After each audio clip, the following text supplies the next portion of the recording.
My name is Aruna Antonella-Handa, and I do have a little company called Alimentary Initiatives, which is a food culture company. Essentially what I do is I examine the food system, and then I try and figure out where the problem areas are, and then I do some research and come up with some solutions, and then I pilot those solutions in the real world and try and see whether or not they work.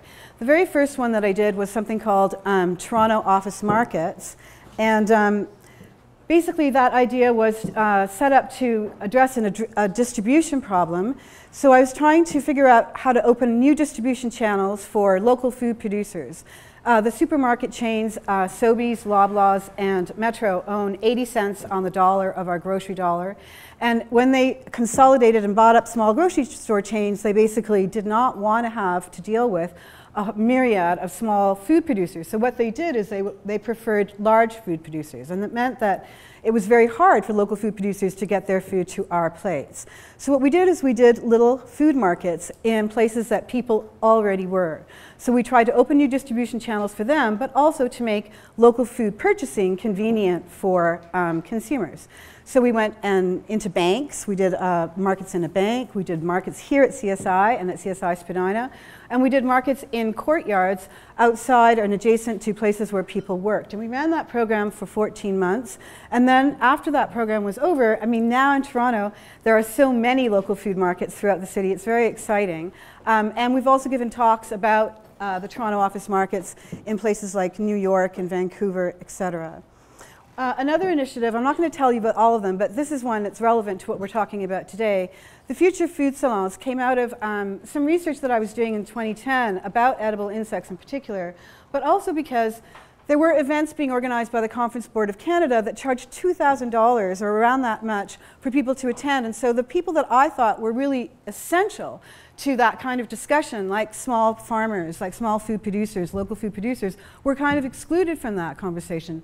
And really, who was there were people who were on expense accounts, big companies and government. And so what we tried to do was create an environment where we could invite people whose currency is imagination, artists, musicians, chefs, local food producers, architects, philosophers, sociologists, and to invite them to think about the future of food and also to prepare some of the things we might be eating, and then to invite the general public to come and join us, not in a lecture hall, but in an art gallery. We did them here. The very first Future Food Salon was here in this very space. We've done them in New York, in Texas. We've done them in Montreal. And in fact, out of that group, out of that work, a group emerged called the Future Food Salon Group, and Cookie Martinez is the cook. She's the one that's preparing the food for today. And also in the house is Elke Grenzer, who is from the Culture of City Center, a local, right here in this building, a company that has its office here. And we work with artists and food producers and architects. So that's something that we wanted to, I just wanted to talk a little bit about.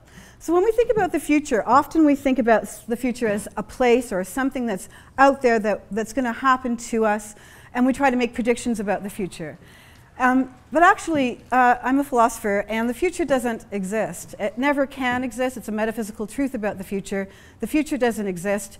The only place that the future is in our minds and in our imaginations. So rather than predict the future of food, which is anyway a dicey business, I want to engage in the imagining of the future of food. What kind of future of food we would like to see. So for me, the very first central element of the future of food that I would like to see is a world in which every single person, man, woman, and child, has enough food to eat. Enough delicious, nutritious, accessible, aesthetically pleasing food to eat. In fact, right now on the planet we have 7 billion people, a little over 7 billion people. And right now on the planet we produce enough food for everybody to eat 2,700 calories. So in fact, we produce enough food for everybody to eat well. What we are really crappy at is distribution. We're so crappy at distribution that we have 2 malnutrition problems on this planet right now. One of them is that 1.1 billion of us every day are undernourished, 1.1 billion people. And the recent statistics are that between 1.3 and 2.5 billion people are overnourished. They're obese. and that standard is the BMI index over 30. So that's a height to weight ratio. So fully, almost half of us are not getting the right amount of food and the right kind of food to lead healthy lives. So production is part of the problem, and one theme that you'll see that's going to evolve is the theme of decentralizing. And what I think we need to do with production is actually move production, in large part, from the rural countryside into cities. So we need to look at urban agriculture, and we need to really think about how we can make use of the land in cities where people already are, where the consumers already are, and that also helps address a little bit the distribution problem. So it's pretty easy to imagine growing vegetables and fruits in the city, but what about protein? So there are people who are raising chickens in this city, even though it's illegal. It's a problem because the roosters cock-a-doodle-doo in the morning and bug the neighbors. But and actually, a better protein source for the city is edible insects. Edible insects are actually the perfect protein to raise in the city. And we need people to start cricket farms in Toronto. We need people to start cricket farms in every city across North America. And there is, in fact, an example already of an urban cricket farm, and it's called Big Cricket Farms, BCF. And they located in Youngstown, Ohio. And they were located there after scouting a lot of different cities. They located there because, if you know anything about Youngstown, Ohio, it's in the Rust Belt, and it's a place of incredible economic recession. And you can buy a 5-bedroom house, for example, in Youngstown for $6,000. And so they were located there because the rent was cheap, and they had a workforce that was, eager to work. And they're trying to use edible insects to basically kickstart the economy there. And there were, of course, incentives to go and locate in Youngstown. I really think that edible insects, I'm going to talk a little bit about that because I know people here are interested in that. Edible insects, if you raise crickets, crickets are a very good protein source. Their protein is comparable to chicken and pork. They're high in omega-3 fats, heart-healthy fats. They're low in cholesterol. And they're high in minerals like iron and zinc. In terms of raising them, their life cycle is 12 weeks. You can harvest them at 6 to 7 weeks. In terms of resources that you need to keep them well in their lifespan, if you compare a pound of beef uses roughly 1,900 liters of water. A pound of crickets uses roughly 1 liter of water. So they are an amazing resource from that point of view. Their feed to protein produced ratio, that means the number of pounds of feed you have to give them in order to get the pound of protein, is about 1.7 to 2, depending on what you're feeding them. And that's comparable to tilapia, which is the closest rival in terms of feed to protein produced ratio.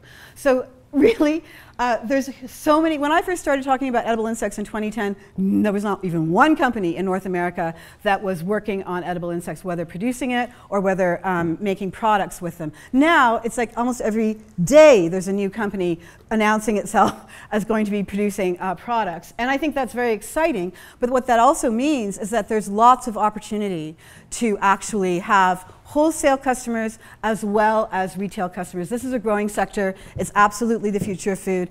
It's the present of food for 2 billion people worldwide.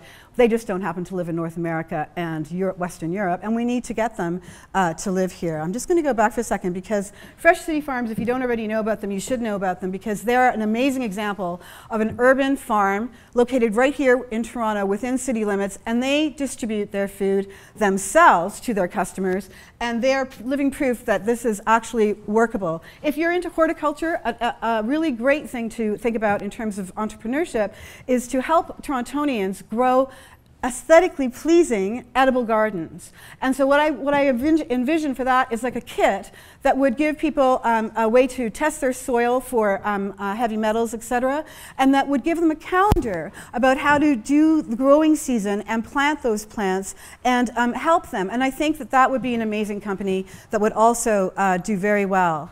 If you don't believe me about edible insects, this company here is a company in the Netherlands. It's a supermarket chain called Jumbo, and they have just recently included edible insects, both ready to eat and for you to take home and cook, in their grocery store. So it's happening, and it's very exciting. So distribution is another thing I want us to decentralize. If we don't decentralize it, we're going to be in big, big, big trouble. Distribution is very closely linked to waste management. If you fail to distribute properly and you distribute too much food here and not enough food here, because food is something that goes bad and rots with time, you won't have enough chance to redistribute it. So you've got to get it right at the beginning. One company that really excites me, okay, I just want to say something about link capacity with need. Most of the companies that are doing this are doing very well. Airbnb is probably the most famous example of a company that's linking capacity with need. And this is definitely a way forward for food entrepreneurs. This company is a company in Montreal called ProVendor, and what they've done is brilliant. They're leveraging the internet to help farmers sell their crop before they even harvest it. So what happens is they've got a crop of turnips, they're ready to harvest, they harvest a few, make some nice photographs, describe what they taste like, and then they put it on the internet. And restaurateurs in Montreal can go in the morning and look at what's ready and then plan their menus according to that, and they can order directly from ProVendor to get those 5 bushels of those turnips that are coming up, and then that afternoon you can enjoy the freshest turnip salad. You couldn't get fresher unless you were growing it yourself. It's pretty amazing. That's the kind of thinking we need for a really successful future of food. This here is a bowl of not hot cocoa but hot cacao. The difference being that it's the full chocolate with all of the fat in it. It's made by a local company here in Toronto called Choco Sol. I absolutely love their products, but one of the things and the reason that they're here under distribution is because they're doing something very unique, and it's called horizontal trading. So they are going to Oaxaca, meeting the farmers, and saying, okay, I really like how you're doing it. You've got your eye on the triple bottom line. So they've got their eye on financials, but also on social and environmental. And they make that trade directly with them, and then they come and process the chocolate here in Toronto. There's a lot I could say about Choco Sol. If you don't know about them already, give them a try. They sell at lots of markets. So preparation. If I only could say one thing about preparation, it would be cook, cook, cook, and cook some more. Cook with friends, cook with family, cook, cook, cook. But preparation doesn't just refer to the actual preparation we do with food just before we eat it. It also refers to taking a wheat berry and changing it into flour, taking that flour and changing it into bread, taking that bread and changing it into sandwiches. Again, the key here is decentralization. If you're going to buy prepared food, buy food that's been prepared locally. Buy food that's been prepared by the person you're buying it from. That's the best thing.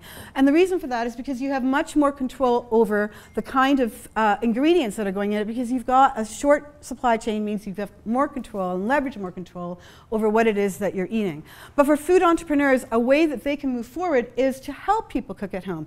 In the 1990s, there was a food bonanza in the UK, which is where I was living, and there were so many cooking shows because British people had forgotten how to cook, and they used to know how to cook. If you visit the Hampton Courts, you can see the amazing, amazing kitchens of King Henry VIII. Amazing. They cooked beautiful food, and then they forgot.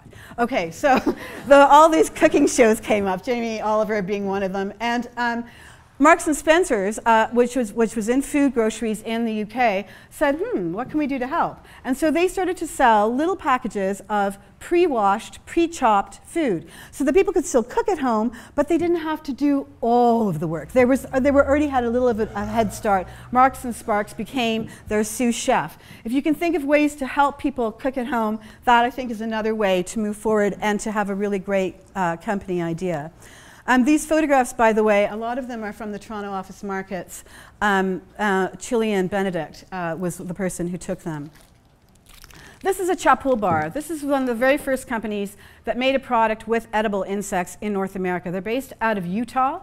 And Pat Crowley, who is photographed there, basically got a hit on this idea because he is a hydrologist, so he's very interested in water resources.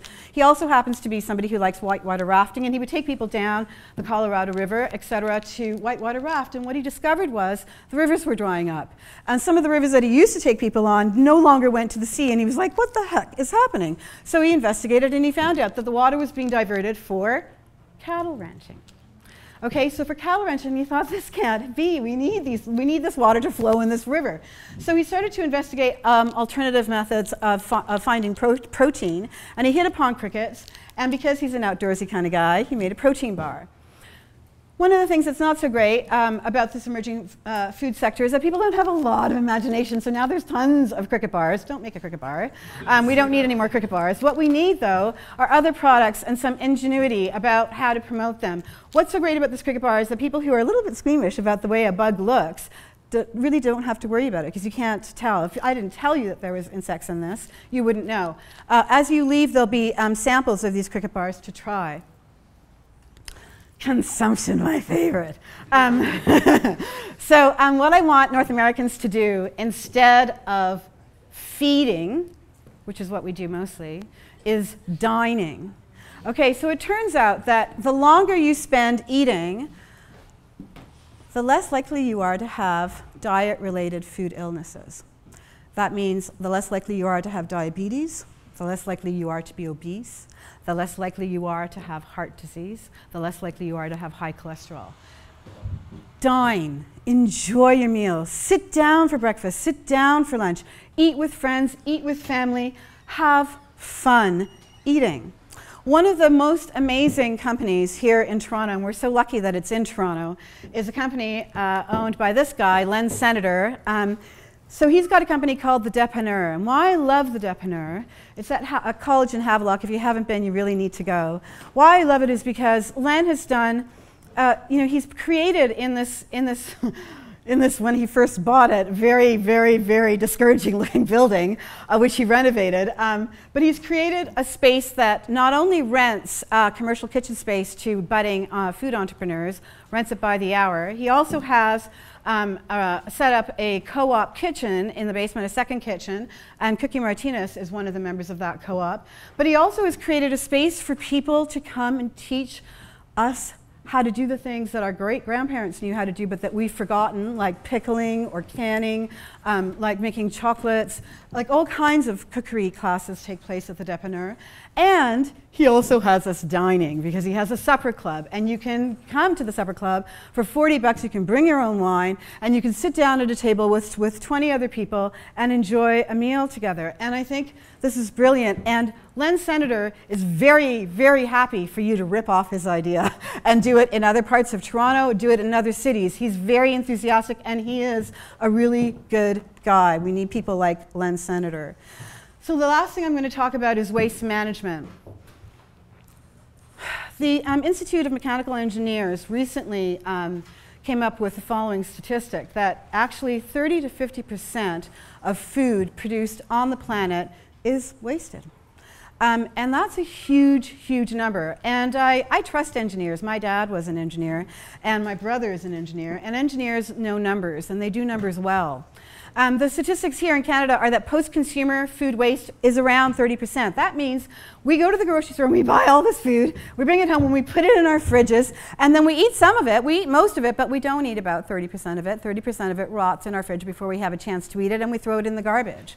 Well, that can't happen anymore. And in fact, when I was doing the office markets, one of the things I was trying to communicate to people is, you don't need to spend, one of the complaints, especially here, was that the food was too expensive. And I was saying, you don't have to spend more money on your food.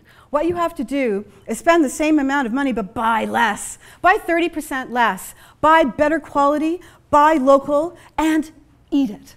And I think that when you know the person who produced the food, you will eat it. It's harder to throw away food that your friend grew, or that the person you know grew, or that the person you know baked. It's much harder. So waste management, I think the answer is definitely for us to figure out how to buy less and eat it all. But the other thing is, there's something called, that Wayne Roberts, a local food policy analyst, calls farmy food. Farmy food is food that never makes it off the farm. It never crosses the farm gates. Why? Because it's cosmetically challenged. Okay, so what's happening right now is that in France, for example, in England, and there's even a company in the US, but there's nobody here yet, so this is an opportunity. They're trying to link up farmy food, food that's cosmetically challenged, with people who want farmy food. Okay, and that might be a producer. You might make soups. Who cares what the carrot looks like? Who cares if it's 2 legs? So this company this is a photograph from a company called Interchange in France. It's a grocery store. Let me just double check that I've got their name right. Oh, no, Intermarché. Intermarché, and they've got now in their grocery stores a whole aisle only with farmy food, and it's discounted 30% compared to the price of other food, okay? So these are some of the initiatives, I think, that are amazing, that are going to help us feed the 9 to 10 billion people predicted in 36 years from now. 36 years from now, we're going to have a lot more people, and if we don't figure out this thing about how we're going to make it possible for all of us to eat well, we're not going to have the future of food, at least not the one that I want to imagine. Thank you so much for your time.